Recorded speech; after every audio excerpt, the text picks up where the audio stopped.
This story is a work of fiction. Names, characters, places, and incidents are the product of the author's imagination or are used fictitiously. Any resemblance to actual events, locales, or persons, living or dead, is purely coincidental. Before we enter Ethan Riley's story, hit that subscribe button. This case asks questions that will haunt you. What does it mean to survive when you lose yourself? When someone is found but can never truly come home? Your support helps us tell these stories with the depth and dignity they deserve. The June morning arrives golden and thick with humidity. It's 6:45 a.m. on June 12, 1989, and the Riley family driveway at 412 Maple Street already shimmers with that peculiar Ozark heat that promises a scorcher by afternoon. Cicadas have begun their summer chorus in the oak trees, that rising, falling pulse that will forever mark this morning in memory, the soundtrack to the last time everything was normal. Ethan Michael Riley, 16 years old and 3 months from his junior year, stands beside his father's truck adjusting his backpack straps. He's wearing his Scout t-shirt green, sun-faded at the shoulders from previous camping trips, khaki cargo shorts, and the vast hiking boots he's broken in so perfectly they feel like extensions of his feet. His grandfather's Timex Ironman watch catches the morning light as he reaches up to adjust it, once, twice, 3 times. His anxiety tell. He always triple checks before a trip. The watch reads 6:47 a.m. in 4 days. It will stop at 3:52 p.m., and neither time nor Ethan will ever move forward quite the same way again. But he doesn't know this yet. Right now he's just triple checking his cargo pockets. Scout journal leather-bound, pages already full of meticulous trip notes and weather observations. Compass, he taps it twice before trusting any reading, his well-worn copy of the Fellowship of the Ring with its spine cracked at his favorite passages. Everything accounted for, everything in its place. He pats each pocket twice, left, right, left again. His ritual, his way of ensuring control over the uncontrollable wilderness he loves. Patricia Riley stands in the doorway holding a coffee mug, watching. She's 41 years old, an elementary school librarian with hair she curls every morning and a cross necklace she touches when worried.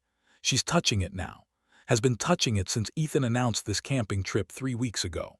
"You packed extra socks," her voice carries across the driveway, warm with that particular motherly concern that embarrasses and comforts in equal measure.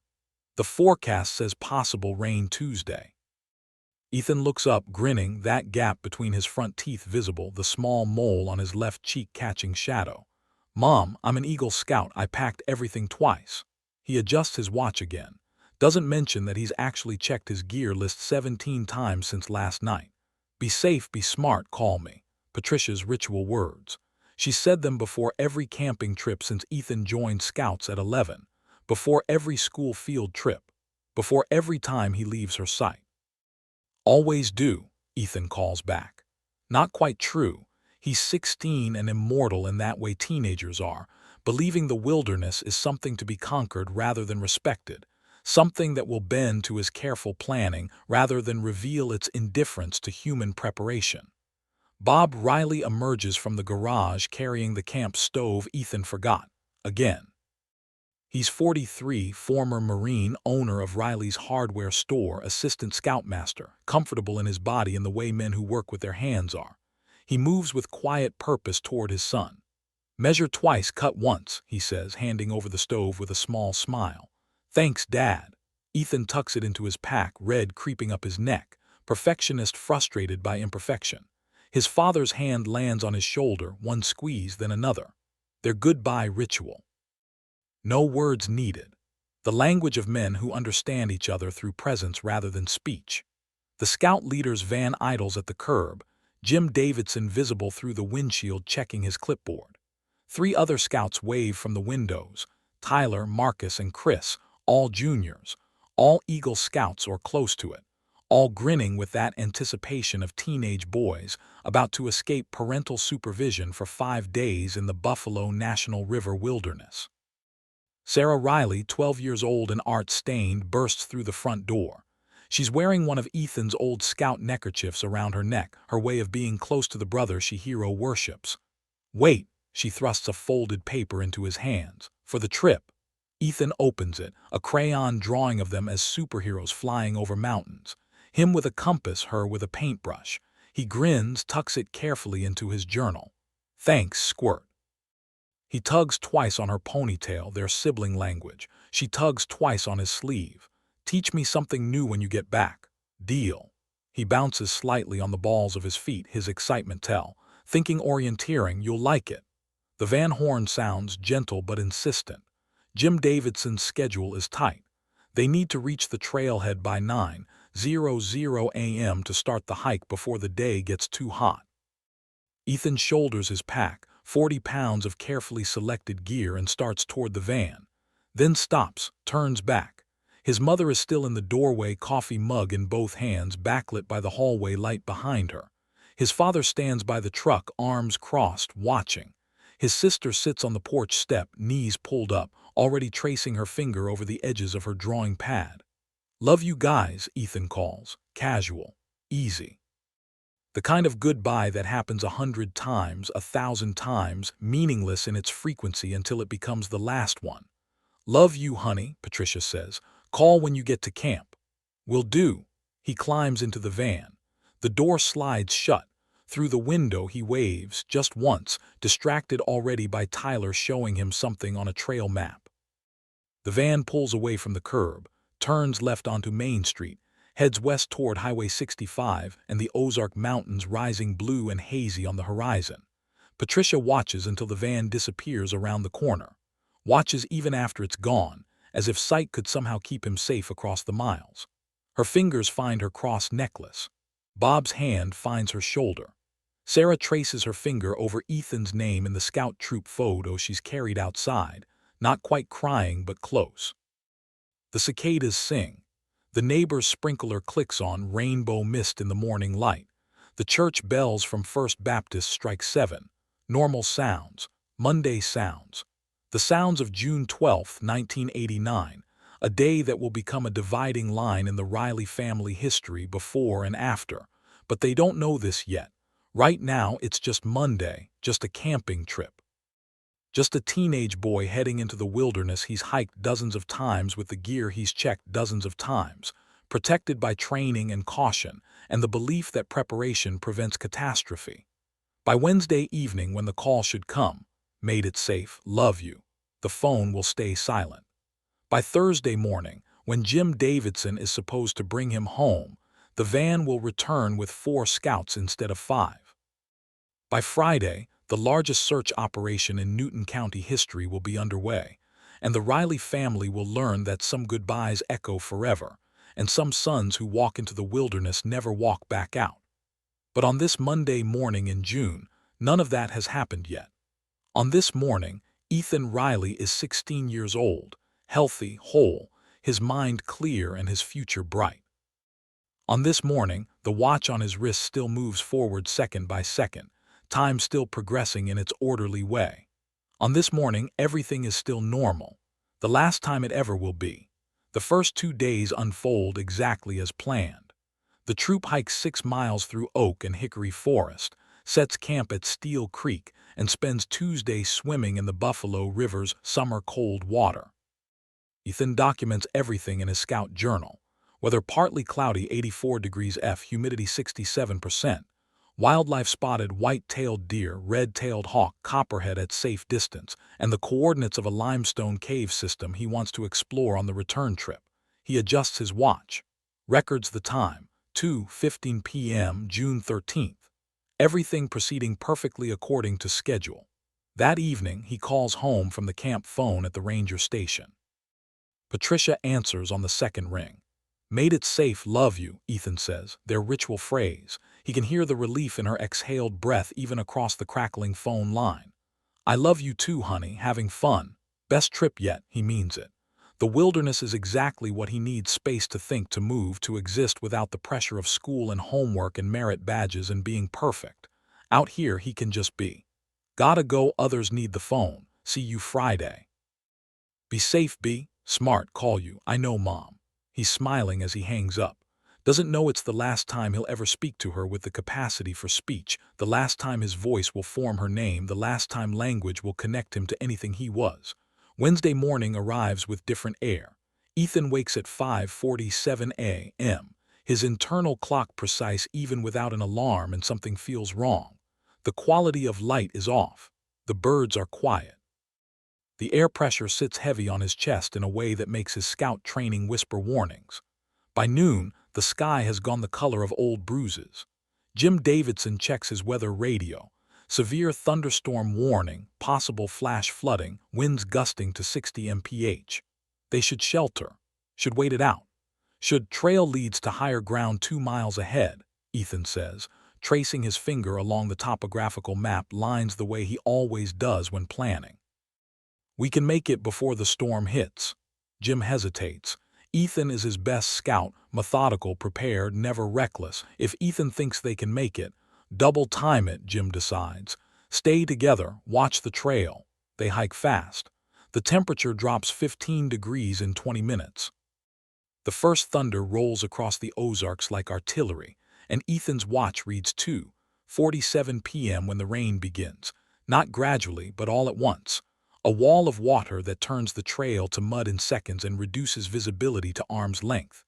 Ethan is third in line, Tyler ahead of him, Marcus behind.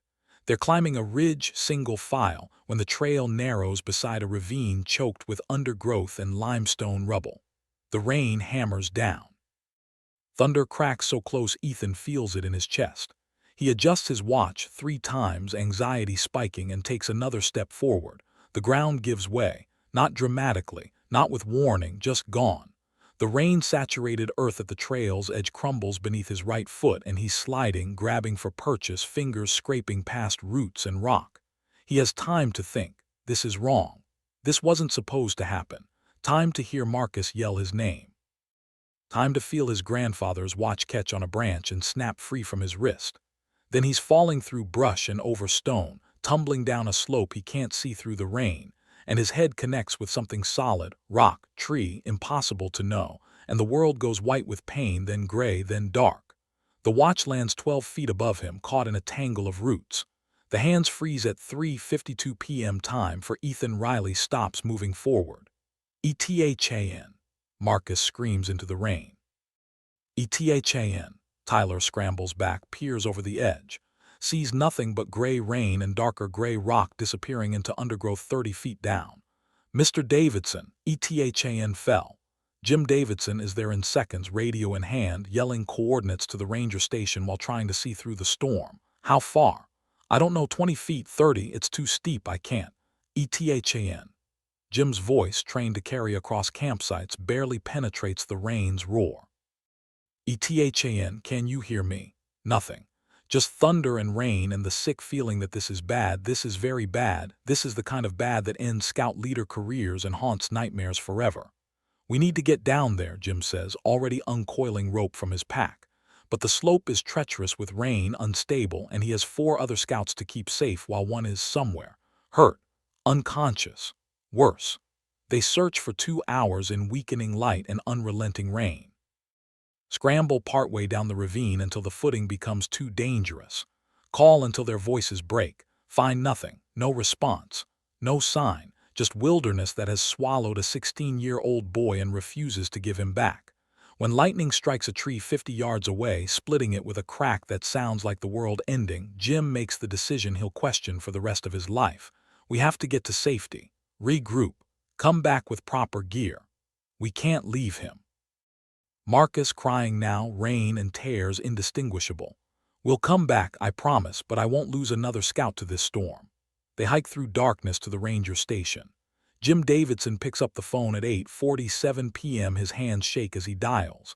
He's made hundreds of calls to parents over 20 years of scoutmastering, permission slips, schedule changes, cheerful check-ins. Never this. God, never this. Patricia Riley answers on the first ring. She's been waiting by the phone since 4:00 p.m. when Ethan should have called for his daily check-in. When he didn't, she told herself, "Storm, no service, he's fine." But her fingers haven't left her cross necklace since 4:15. "Mrs. Riley, this is Jim Davidson." His voice cracks on her name. The world tilts just slightly, just enough. What happened? Not a question, a demand, because she knows, mothers know. There was a storm. Ethan fell during the hike. We've searched, but the conditions we need search and rescue. They're mobilizing now. Patricia makes a sound, not a scream, not a sob, something between them, something primal. Bob is there, was working in the garage, heard the phone, came running. He takes the receiver from Patricia's hands before she drops it. How far did he fall? Bob's voice is steady. Marine training, crisis mode, breakdown later, function now. We're not sure, 20 to 40 feet. Visibility was. Is he alive? The question hangs in the crackling phone line. Jim Davidson closes his eyes. I don't know, we couldn't reach him. The terrain, I'm coming, tonight. Bob is already grabbing his keys, his mind cataloging what he needs. Rope, first aid kit, flashlights, every piece of gear from the hardware store that might bring his son back. Mr. Riley's search and rescue has protocols. I'm coming tonight. Bob hangs up, turns to Patricia. She's on the kitchen floor, not sure how she got there, and Sarah is in the doorway in her pajamas, face white, understanding without understanding that something is terribly wrong. Dad. Sarah's voice is very small. Bob can't answer. Can't find words for your brother fell. Your brother is lost. Your brother might be. He's going to be okay, Patricia says from the floor. Says it to Sarah. Says it to herself. Says it to God. He's an Eagle Scout. He's prepared. He's going to be okay. She'll say these words like a mantra for days, then weeks, then months. Will still be saying them in some quiet corner of her mind 22 years later when they find him alive but not okay, found but not returned, breathing but not really there. But on this Wednesday night in June she believes them, has to believe them, because the alternative, that her 16-year-old son is lying hurt in a storm-ravaged forest with night falling and temperature dropping, is not survivable. Bob drives through the night. Patricia calls everyone she knows. Sarah sits on Ethan's bed holding the rabbit drawing he left under her pillow, tracing her finger over his crayon signature, trying to understand what lost means.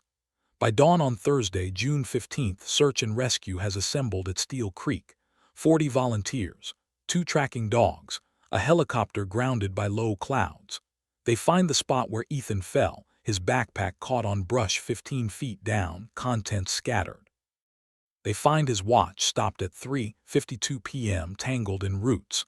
They find boot prints, a scrape in mud that might be where he landed. They don't find Ethan. Friday brings 80 more volunteers. Saturday, 120. The helicopters fly when weather permits, but the forest canopy is thick, and a 16-year-old boy could be anywhere in 40 square miles of ravines and caves and undergrowth that swallows search parties whole. Patricia and Bob arrive on Friday and never leave. Set up camp at the command post. Patricia makes sandwiches for volunteers with shaking hands because if her hands are busy she doesn't have to think. Bob leads civilian search parties into areas already searched, searching again, refusing to accept that his son could vanish so completely. On Sunday, they find Ethan's compass. On Monday, 3 pages from his scout journal, rain-damaged but readable. On Tuesday, his copy of the Fellowship of the Ring, spine broken, pages molded together. They never find Ethan. The official search scales back after 2 weeks. After a month, only a handful of volunteers remain. After 3 months, the case is reclassified, missing, presumed deceased. 16-year-old boys don't survive months in the wilderness without gear, without food, without help. But Patricia Riley never accepts presumed. Builds her wall of maps and photographs. Organizes search parties every weekend for the first year. Bob closes the hardware store for 3 weeks, nearly loses the business, doesn't care. Sarah stops drawing, stops talking much, watches her parents fracture under the weight of not knowing. The first year is searching. The second year is still searching but with less hope. The third year is when people stop asking. The 5th year is when the detective assigned to the case retires and no one replaces him. The 10th year is when most people have forgotten there was ever a boy named Ethan Riley who walked into the Ozark wilderness and didn't walk out. But the Riley family doesn't forget. Can't forget. Won't forget. 22 years. 8,030 days. Patricia counts everyone. Keeps Ethan's room exactly as he left it. Scout handbook on the desk, rock collection on the shelf. Dirty laundry in the hamper she washes and folds and puts back. Washing and folding again each month as if preparing for his return. Bob keeps searching. Not officially. Not with volunteers anymore. But every weekend he drives to different trailheads, hikes different sections, looks for something everyone else stopped looking for decades ago. Sarah becomes an art therapist specializing in trauma. Understands, in ways her training never taught, what it means to lose someone without losing them, to grieve someone who might not be dead, to live in the permanent liminal space between hope and acceptance. The Riley family exists in that space. Not moving forward because how can you move forward when someone might still come back? Not letting go because letting go feels like giving up, like saying he doesn't matter, like accepting that a 16-year-old boy can simply cease to exist between one heartbeat and the next. And somewhere in 40 square miles of Arkansas wilderness, Ethan Riley does still exist. Not the way his family imagines, not the way anyone could imagine, but existing nonetheless, breathing, moving, surviving in ways that cost everything except life itself. Existing, but not living, not anymore. Not for a very long time. Where are you watching from? Drop your location in the comments. Ethan Riley vanished in the Arkansas wilderness in 1989, but what happened next defies everything we understand about survival and the human mind. Year 1, Ethan wakes in darkness so complete it has texture. His head screams with pain that feels like his skull splitting open from the inside. He tries to move and discovers his left ankle won't bear weight. Tries to remember how he got here and finds only fragments. Rain, falling, thunder, his name being called from very far away. His watch is gone. His compass is gone. His backpack, he remembers it catching on something during the fall, yanked from his shoulders by branches he couldn't see. Gone. He has cargo shorts torn, scout t-shirt soaked. One boot, the other lost somewhere in the darkness. His scout neckerchief still knotted at his throat and his journal in his cargo pocket, pages swollen with rainwater but intact. He doesn't have gear, food, water, shelter, or any idea where he is.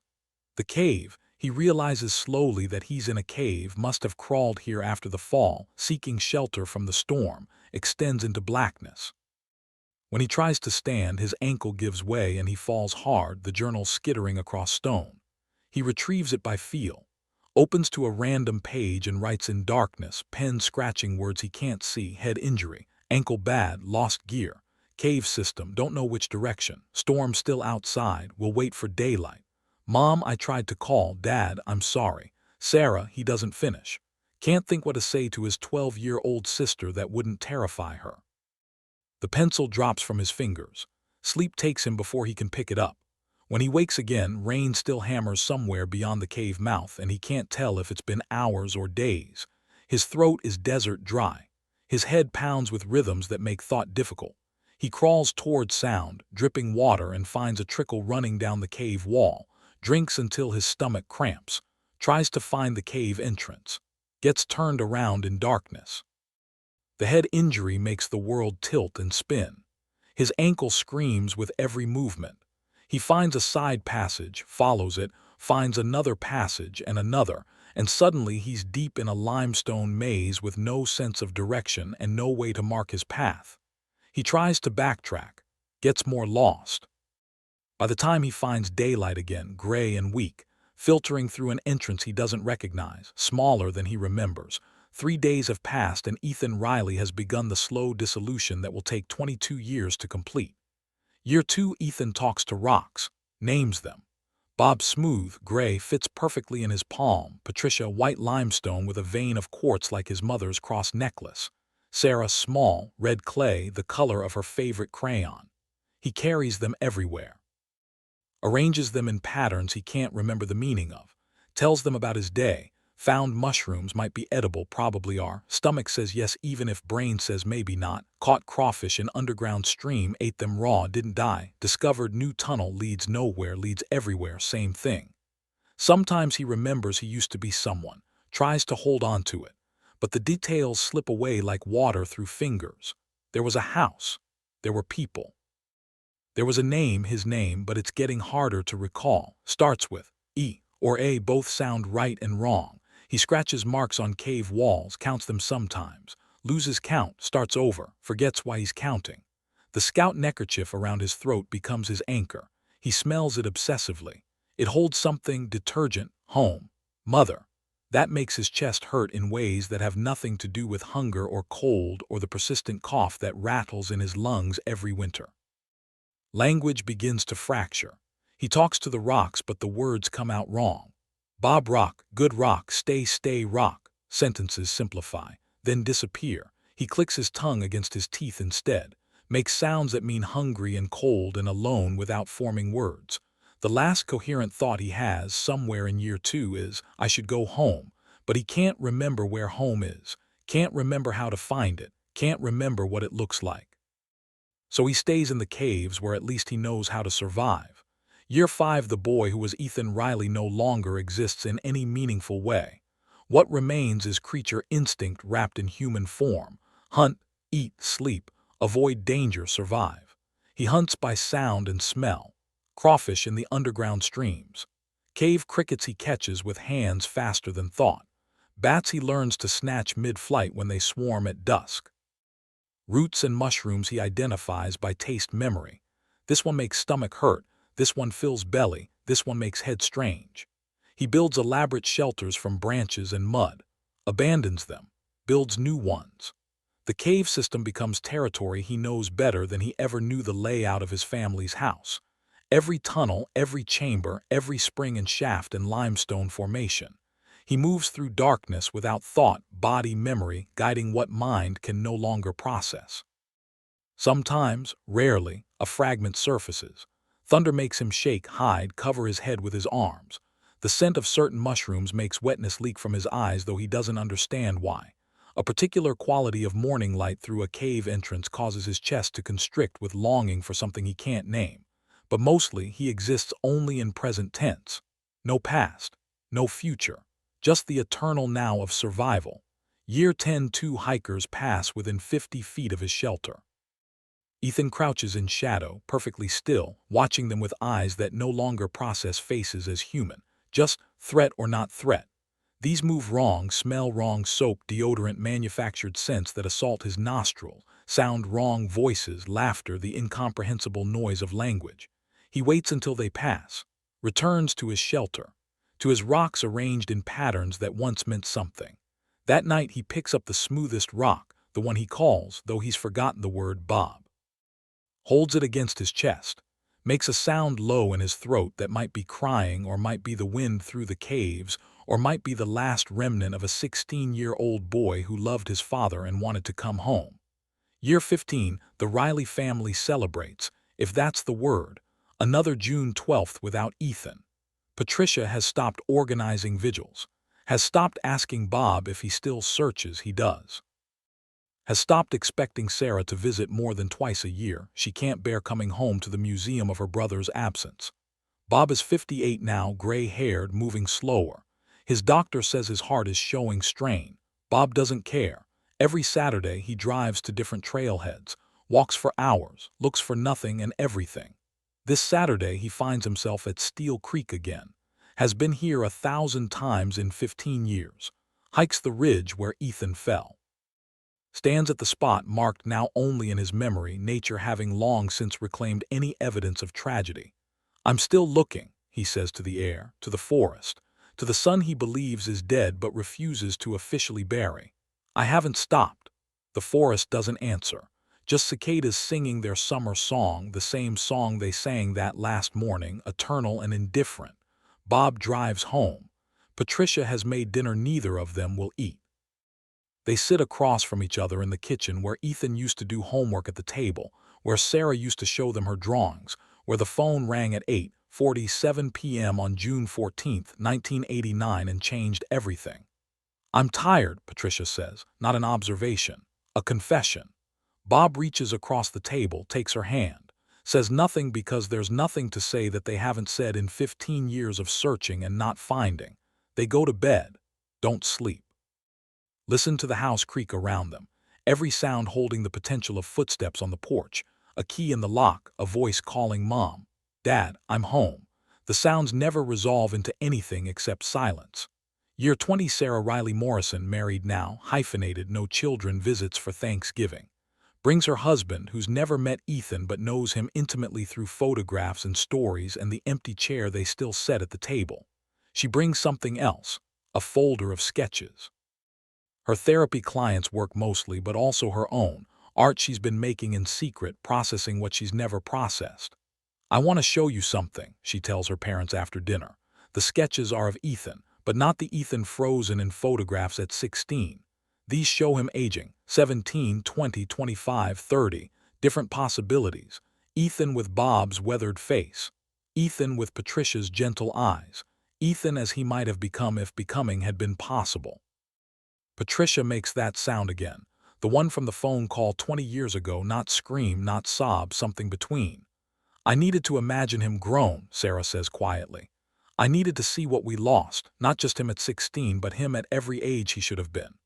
Bob studies the drawings with shaking hands. 38 years old, the age Ethan would be now, except he's not 38, he's not any age, he's just gone.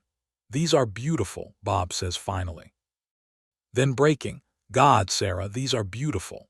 They cry together for the first time in years. Not the desperate crying of early grief, but the exhausted tears of people who have carried loss so long it's become part of their body weight, inseparable from who they are. Year 22, August 17th, 2011. A Wednesday morning. Derek Martinez and Nicole Chen have been dating for 3 months.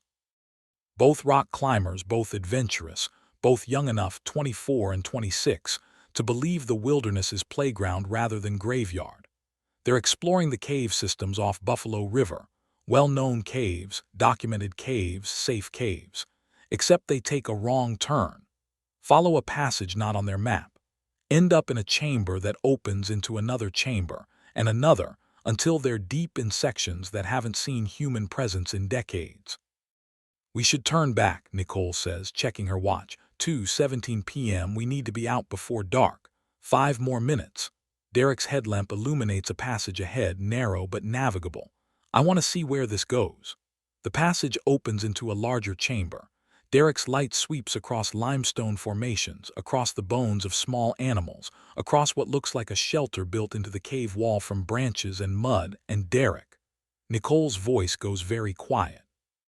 "Derek, there's someone here." The shelter is occupied. A man crouches there.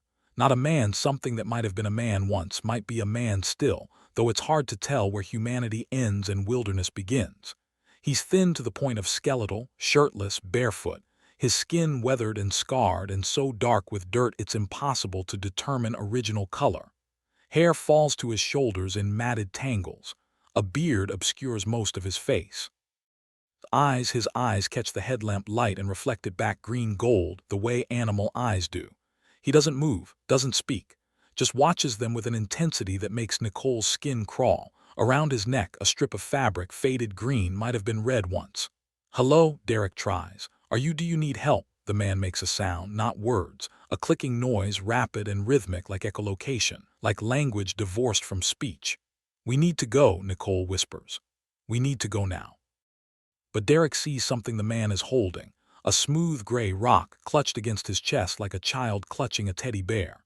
And something about that gesture, the way he holds it, protective and desperate, makes Derek think, this isn't a homeless person who wandered into the caves. This is someone who's been here a very long time. "We're going to get help," Derek says slowly, backing toward the passage. "We're going to bring people, okay? We're going to," the man tilts his head.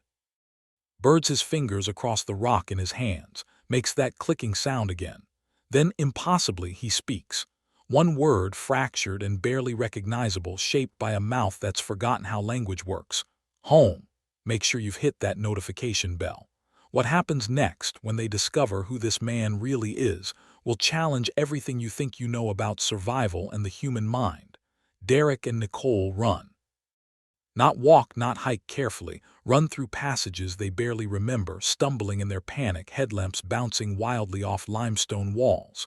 When they finally burst into afternoon sunlight at the cave entrance, Nicole has her phone out with shaking hands. 911, what's your emergency? We found there's a man in the caves. Nicole's breathing hard, words tumbling over each other. He's been there a long time. He needs help. He's God I don't even know how to describe, the dispatcher's voice sharpens. What's your location? Nicole reads coordinates off her GPS while Derek leans against a tree, processing what they just saw, that clicking sound. The way the man moved, not quite human anymore, all wrong angles and feral awareness. The absolute wrongness of a person existing in that state. Home, Derek repeats to himself. He said home.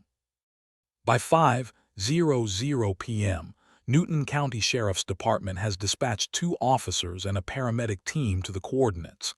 By 5:45, they're at the cave entrance with Derek and Nicole serving as reluctant guides. By 6:15, they're standing in the chamber staring at something none of them will ever forget. Officer James Reeves has worked law enforcement for 19 years. Has seen bodies in advanced decomposition, crime scenes that turned his stomach, horrors that cost him 2 marriages and most of his faith in humanity. But this, a living person reduced to this state, might be worse than any corpse. The man hasn't moved from his shelter, still clutches that gray rock, still watches them with eyes that process light but seem to lack recognition of what they're seeing. Paramedic Sarah Kim approaches slowly, hands visible, voice gentle. "We're here to help. We're not going to hurt you." The man clicks.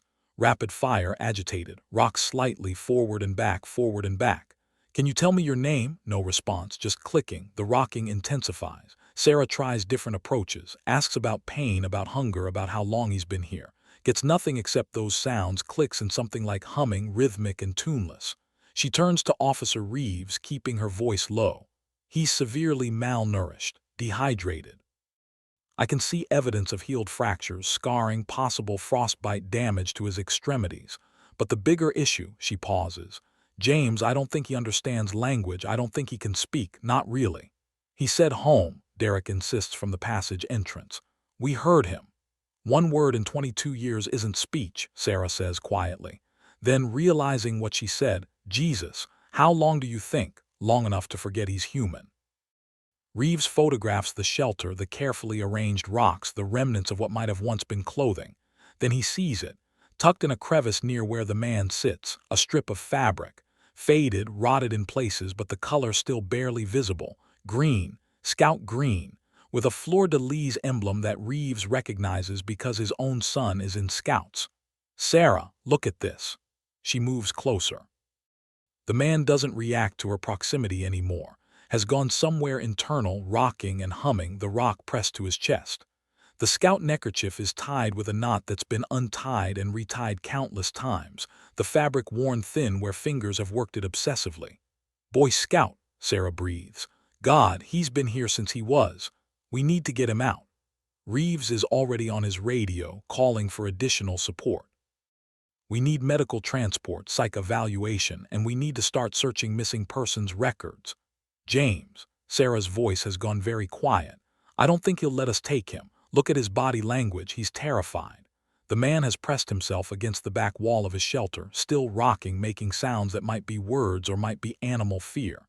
When Reeves moves too close, the man bares his teeth, several missing, others rotted, and the clicking becomes a hiss. "Okay," Sarah says. "Okay, we go slow." It takes 2 hours to coax him from the shelter. They use food, granola bars that he snatches and devours without chewing, water he drinks so fast he chokes. They use patience. They use the neckerchief as a comfort object, letting him keep it clutched in one hand while Sarah gently, incrementally, establishes that she's safe. When they finally get him moving toward the cave entrance, he walks bent nearly double, arms wrapped around himself, making sounds of distress that echo through the passages. Every few steps he stops, looks back toward his shelter, clicks urgently as if asking permission to return. "Keep going," Sarah murmurs. "You're doing so well, just a little further." At the entrance, when sunlight hits his face, August evening light, golden and warm, he screams, covers his eyes, tries to bolt back into the caves. It takes 3 people to guide him, still screaming, into the waiting ambulance. At Harrison Regional Hospital, they clean him, catalog his injuries, marvel at his survival. The ER doctor, Linda Morrison, has practiced medicine for 34 years and has never seen anything like this. Estimated age 35 to 45, she dictates into her recorder. Severe malnutrition, approximately 145 pounds on a 5'10" frame. Healed fractures, left tibia, several ribs, right radius. Scars consistent with cuts, abrasions, and what appears to be crude self-surgery. Dental decay extensive, missing 4 molars, abscesses present. Cognitive function severely impaired, language absent, behavior consistent with extended isolation and possible traumatic brain injury. She pauses, looks at the man. They've sedated him lightly to allow examination, and he's finally stopped making those sounds, finally gone quiet. His hands, even in sleep, clutch that rock and that neckerchief. Patient exhibits no recognition of modern environment, she continues. No response to questions in English or attempt to communicate verbally. No apparent awareness of time, location, or self-identity. She turns off the recorder, looks at Nurse Davis. How does someone survive 20+ years in a cave system? You think that's how long? Look at his feet. Soles are like leather, 2 inches thick in places. That's decades of barefoot walking on stone. And his eyes, they've adapted to darkness. He can barely tolerate normal light. Dr. Morrison pulls up his sedation file. We drew blood. We'll run DNA, fingerprints if we can get them, dental records if we can find a match. Somebody's missing this person. Somebody has been missing them for a very long time. In the hospital administrator's office, Detective Aaron Sanderson studies the photographs Officer Reeves took in the cave. Sanderson is 47, has worked with Newton County Sheriff's Department for 22 years, and something about this case itches at his memory. The scout neckerchief, the approximate age, the location near Buffalo River. He opens his computer, searches missing persons, Newton County, 1985-1995. The database populates slowly. Dial-up internet is still the norm in rural Arkansas, even in 2011. Then, Riley, Ethan Michael. Missing 6/14/1989. Age 16. Last seen, Steel Creek area, Buffalo National River. Status, presumed deceased. Sanderson clicks the file, reads the details. Eagle Scout, disappeared during storm. Massive search, no body recovered. And there in the evidence, photos from 1989, a school portrait of a sandy-haired teenager wearing a scout uniform, neckerchief tied at his throat. The same green, the same emblem. No, Sanderson says to the empty office. No way. He'd be, quick math, born 1972, would be 38 now, close enough to Dr. Morrison's estimate. His hands shake as he searches the evidence log from the 1989 search. Among items recovered, backpack contents scattered, compass, journal pages, book, and Timex Ironman watch. Found 6/17/1989, 30 feet above point of fall, engraved on back. To Ethan, Eagle Scout, June 1989, Grandpa Joe. Watch stopped at 3:52 p.m. Sanderson picks up his phone, dials the hospital.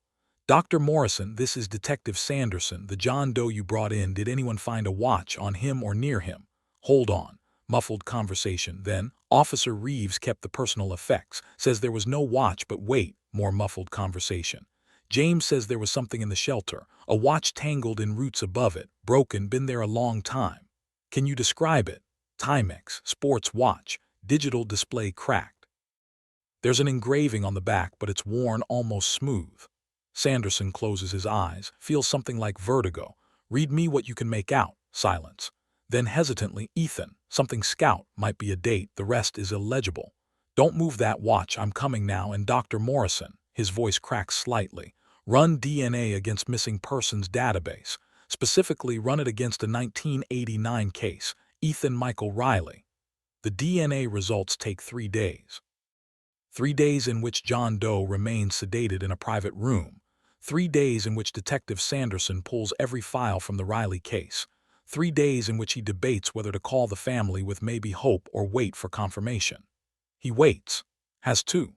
Because calling Patricia and Bob Riley to say, we might have found your son, when there's a chance it's not him, that's a cruelty he won't inflict. The call comes on August 20th at 2:47 p.m. State Crime Lab, DNA analysis complete. Detective Sanderson, the John Doe sample you submitted, we have a match in the system. Sanderson's office goes very quiet. Just the hum of his computer, the distant sound of phones ringing in other offices, and his heartbeat loud in his ears. Go ahead. Match to familial DNA submitted in 1989 missing persons case. Paternal match, Robert James Riley. Maternal match, Patricia Ann Riley. The probability that your John Doe is their biological son is 99.97%. And the son's name, the technician's voice softens, knows what this means. Ethan Michael Riley, missing June 1989, presumed deceased. Detective, you found him. After 22 years, you found him. Sanderson hangs up, sits in his office chair staring at nothing, thinking about a 16-year-old scout who walked into the wilderness in 1989. Thinking about the thing in the hospital that used to be that scout, alive but not living, found but not returned, breathing but not there. He thinks, this is going to destroy them all over again. Then he picks up his phone and makes the hardest call of his career. Bob Riley is in his garage when his phone rings. Saturday afternoon, working on a birdhouse he won't finish. Haven't worked on anything properly since Ethan disappeared, but his hands need something to do. He sees the Newton County area code and almost doesn't answer. Spam calls, probably, or someone wanting to sell him something. But something makes him press accept. Mr. Riley, this is Detective Aaron Sanderson with Newton County Sheriff's Department. A pause. Sir, I need you to sit down. Bob's legs give out before he can decide to sit. He's on the garage floor, phone pressed to his ear, and the world has narrowed to just this voice. Just these words he knows are coming, has known were coming for 22 years. We've found someone, sir. We believe we have confirmed through DNA we've found Ethan. The garage spins. Bob can't breathe, can't think, can't process the words because they make no sense, can't be true. Ethan died 22 years ago. Ethan is gone. He's alive. Bob's voice doesn't sound like his own. Yes, sir, he's alive. He's at Harrison Regional Hospital. But Mr. Riley, I need to prepare you. I'm coming, right now. Tell him I'm coming. Bob is standing, doesn't remember standing, grabbing keys, stumbling toward the door. Mr. Riley, please listen. Ethan is alive, but he's been in the wilderness for 22 years. His condition is, I need you to understand this won't be the reunion you're imagining. He's suffered severe trauma. He doesn't speak. He may not recognize you. The doctor says, but Bob has stopped listening, has dropped the phone, is running into the house where Patricia is reading in the living room, where Sarah is visiting for the weekend with her husband, where the family exists in their permanent state of loss. They found him. Bob's voice breaks on the words. Patricia, Sarah, they found Ethan. He's alive. Patricia's book falls from her hands. She stares at Bob like he's speaking another language, like the words aren't penetrating. Like she heard them, but they haven't become real yet. What? A whisper. Detective just called. DNA confirmed. He's at Harrison Hospital. Bob's voice fractures completely. He's been alive this whole time, all these years, and we didn't know. We couldn't find him. The sound Patricia makes is the same sound she made 22 years ago when Jim Davidson called to say Ethan fell. Not scream, not sob, something between them, something that's pure grief and pure joy and pure confusion all colliding in her chest. Sarah is on her feet, face white. Dad, what are you? Is this real? Is this actually real? We need to go now. Bob is already grabbing Patricia's purse, his wallet, moving on autopilot because if he stops to think, to process, to understand, he'll shatter completely. They make the 40-minute drive to Harrison in 25 minutes. Don't speak. Can't speak. Patricia grips Bob's hand so hard her knuckles are white. Sarah sits in the back seat crying silently, phone in her lap with a text half written to her husband. They found Ethan, he's alive. I don't understand, I don't. At the hospital, Detective Sanderson meets them in the lobby. He's a tall man, weathered, and his expression makes Bob's stomach drop even before he speaks. Mr. and Mrs. Riley, Sarah. He acknowledges each of them. Before you see him, I need to prepare you. Please sit down. I don't want to sit, Patricia says, voice steady, ice cold. I want to see my son. Ma'am, I understand, but what you're about to see, Sanderson chooses his words carefully. Ethan survived in a cave system for 22 years, completely alone, with no supplies, no contact with humans, no, he stops, starts again. The trauma to his mind is profound. He doesn't speak, doesn't seem to understand speech. He's alive, but the son you remember isn't, he's not there anymore. Not in the way you're hoping. I don't care, Patricia's voice shakes now. I don't care if he knows me, I don't care if he speaks, I just need to see him, I need to see that he's real. Dr. Morrison appears then, kind-faced, tired. I'm Dr. Morrison, I've been overseeing Ethan's care. Detective Sanderson is right, You need to understand that the young man in that room has suffered catastrophic psychological damage. 22 years of isolation has effectively erased his ability to function in human society. He exhibits behaviors more consistent with a feral child than an adult. He may not recognize you. He may become agitated. We've kept him lightly sedated because he's terrified of everything light, sound, people. Please, Patricia is crying now. Please let me see my son. Dr. Morrison exchanges a look with Sanderson, then nods. Room 307, but just immediate family. And if he becomes distressed, you'll need to step back. The walk down the hospital corridor takes forever and no time at all. Bob's hand finds Patricia's again. Sarah walks behind them, has taken out her sketchpad without thinking, her coping mechanism, the thing she does when reality becomes too much to process. Room 307. The door is closed. Detective Sanderson opens it slowly. The man on the bed doesn't look like Ethan. Can't be Ethan. Ethan was 16 and healthy and whole. This man is skeletal, bearded, scarred, his hair a matted tangle, his skin weathered like old leather. His eyes are closed. One hand clutches a gray rock. The other grips a strip of green fabric. Patricia recognizes it instantly. The scout neckerchief. The one she tied for him that last morning, standing in the driveway in June sunlight, kissing the top of his head, saying, "Be safe, be smart, call me." Ethan. The word is barely a whisper. She moves toward the bed like she's underwater, like the air has become too thick to move through. The man's eyes open. He makes a sound, that clicking noise Derek and Nicole heard in the cave. His body tenses. The rock presses harder against his chest. "Baby, it's Mom." Patricia's voice breaks. "It's me. You're safe now. You're home." No recognition. Just those animal eyes tracking her movement, wary and uncertain. The clicking gets faster, agitated. Bob steps forward. Places himself where this man who used to be Ethan can see him clearly. "Son, it's Dad, it's okay, everything's okay." The man tilts his head, bird-like, processing. Then his eyes fix on Bob's face, and something, maybe memory, maybe instinct, maybe just coincidence, makes him go very still. The clicking stops. For 10 seconds there's silence. The man stares at Bob's face. His fingers work at the neckerchief, that obsessive gesture, untying and retying. Then, in a voice rusty from disuse, shaped by a mouth that's forgotten how to form sounds into meaning, "Home." It's the same word he said to Derek and Nicole, but now it's a question. Now it's directed at Bob with something that might be hope, or might be confusion, or might be the very last fragment of the boy who walked away saying "love you guys" and never came back. Bob's knees buckle. Sarah catches him.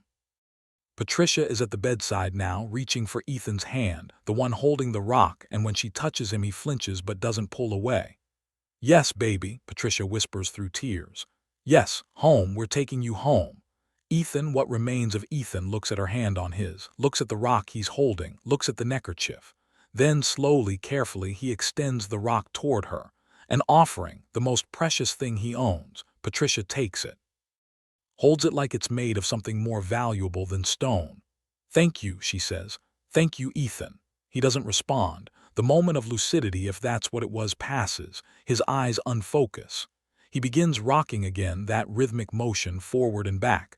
But he doesn't take the rock back, lets her keep it, lets her hand rest on his. Sarah stands frozen in the doorway, sketchpad forgotten.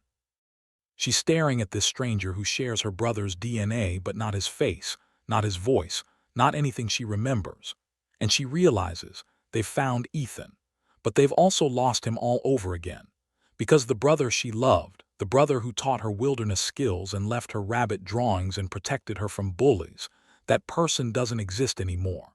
What exists instead is this: a damaged man who survived the impossible by losing everything that made him human. "We'll help you," Patricia says, still holding his hand, still holding the rock. "We'll do whatever it takes. You're home now, you're finally home." But even as she says it, she understands the terrible truth. Ethan Riley came home, but he also never left that cave. Some part of him is still there, will always be there, locked in limestone darkness where time stopped at 3:52 p.m. on June 14, 1989. And no amount of love, no matter how fierce, can bring that part back. There is no trial, no perpetrator, No crime except nature's indifference and a thunderstorm's timing and 16-year-old hubris that believed planning could prevent catastrophe. The only verdict is survival, and the sentence is permanent.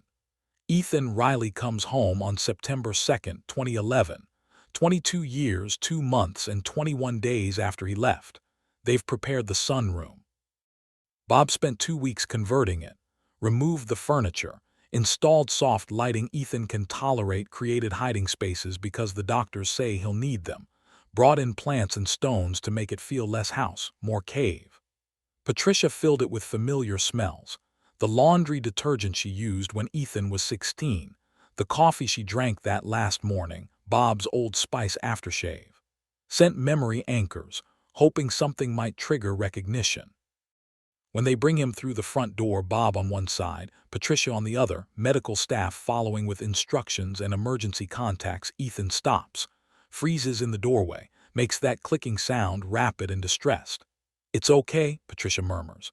"This is home. Remember, this is where you lived." But Ethan doesn't remember, can't remember. The house is too bright, too full of right angles and manufactured materials, too far from the limestone darkness where he learned to exist. He backs against the doorframe, that gray rock pressed to his chest, the scout neckerchief wound around his fingers so tight his knuckles are white. Sarah appears from the kitchen.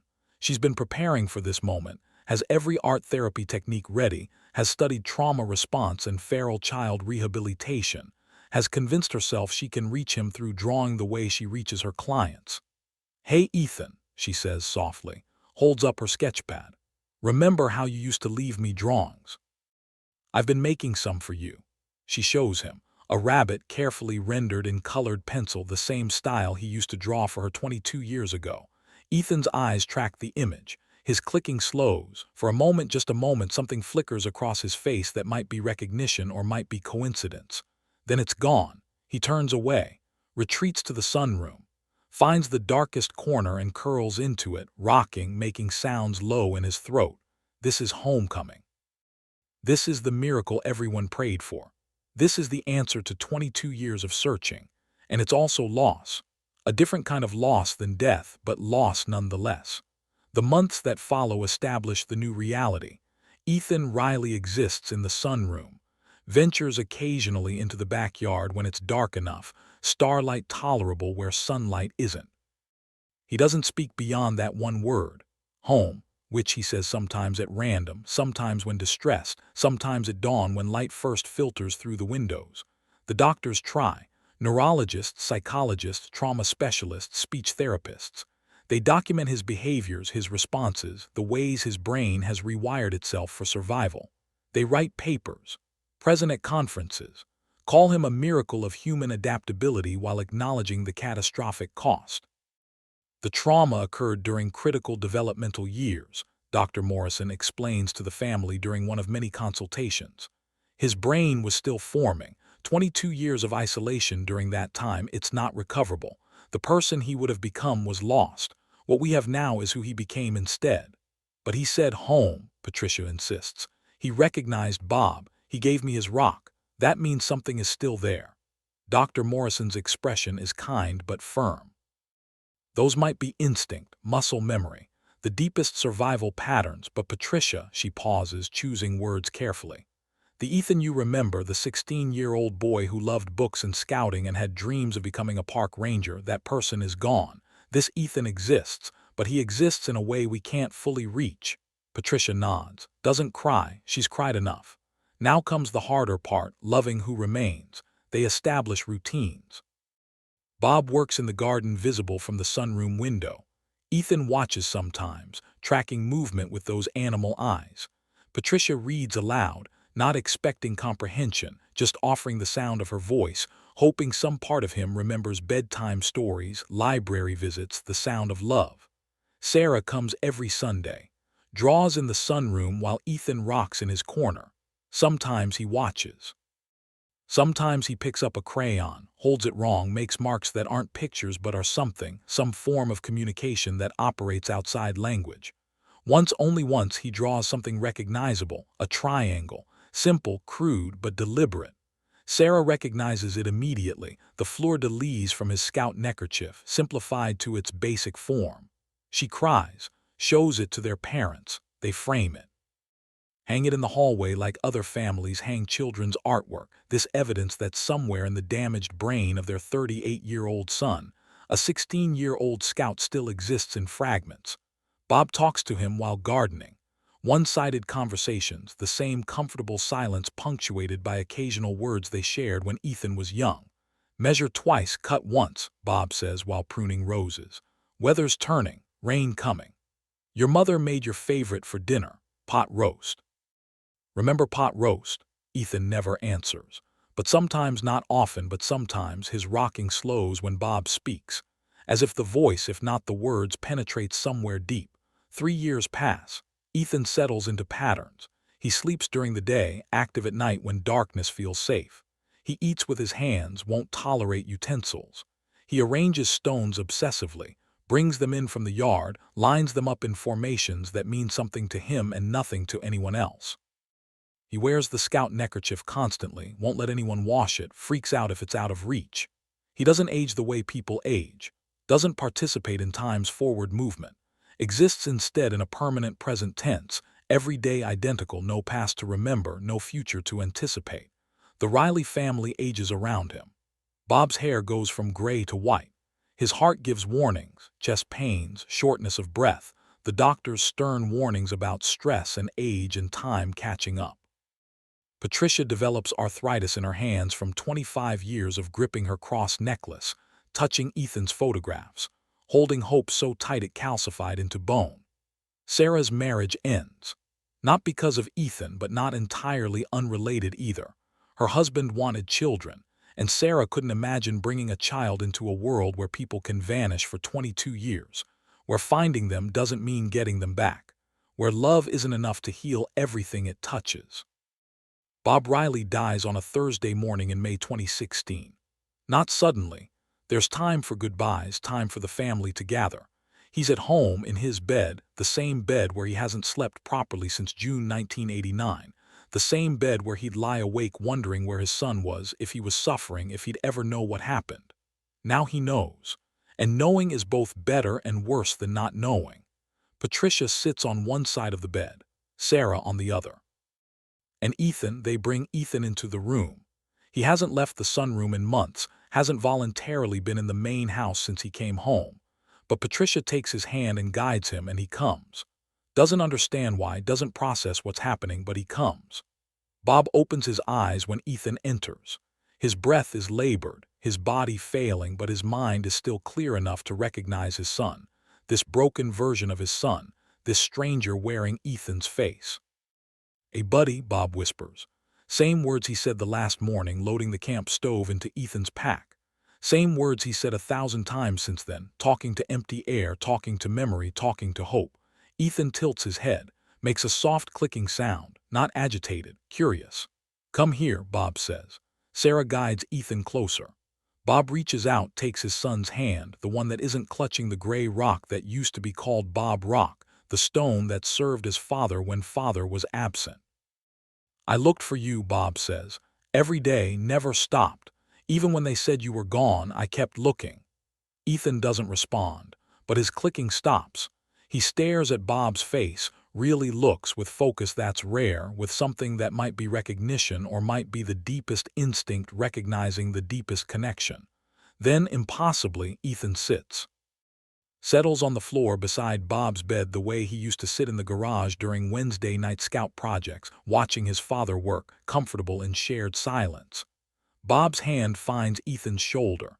One squeeze. Ethan doesn't move away. 2 squeezes, their ritual, their goodbye. And Ethan's hand moves, rises, settles on Bob's arm, presses once, then twice. Patricia makes a sound. Sarah grips the bed frame to keep from falling. Because that gesture, that specific gesture, is the first deliberate, meaningful communication Ethan has made in 5 years.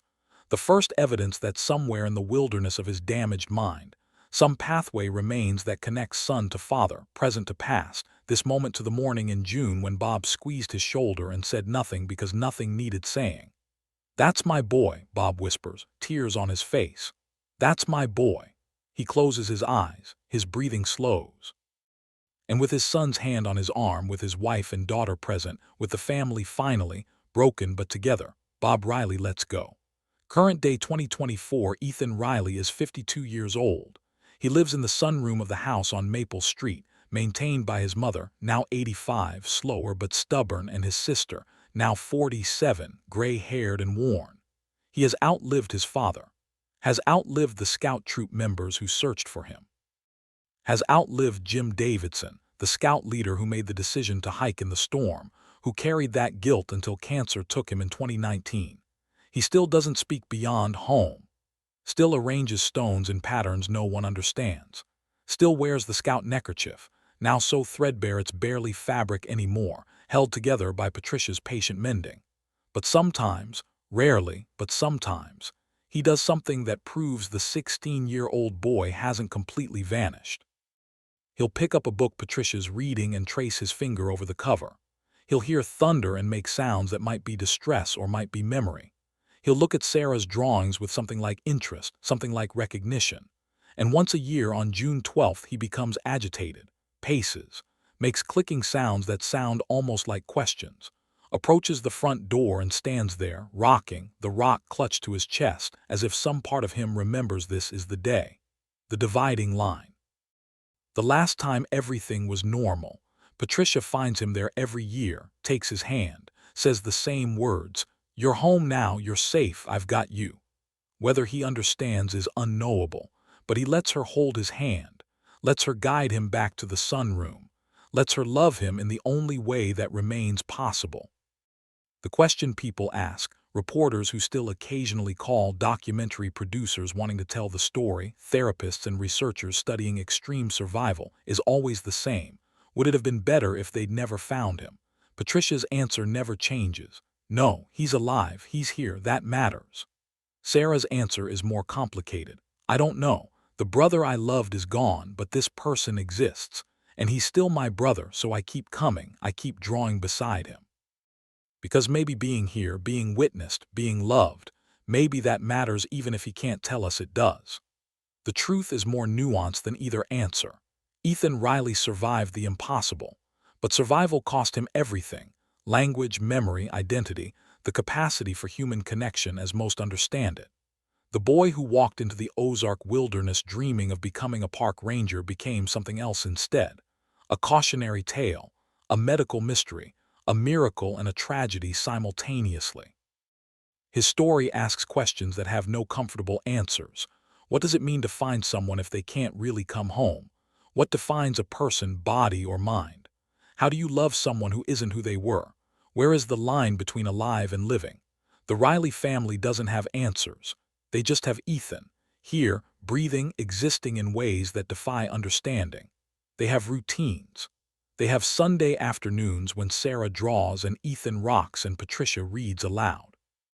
They have the garden Bob planted, still tended, still producing roses every spring. They have the scout neckerchief and the gray rock and the triangle drawing framed in the hallway.